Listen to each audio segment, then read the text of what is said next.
सब झल्ला सुनता रहे। लगता पहली बार यहाँ आयोजन हो गई है ना।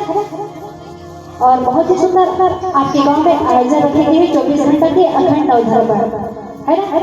तो एक सुनता रहे सब झल्ला के रामचरित मानस के भी हमारे गांव में कबू हो नहीं इसलिए आयोजन हमारे गांव भी हो इसे सब झल्ला सुनता रहे।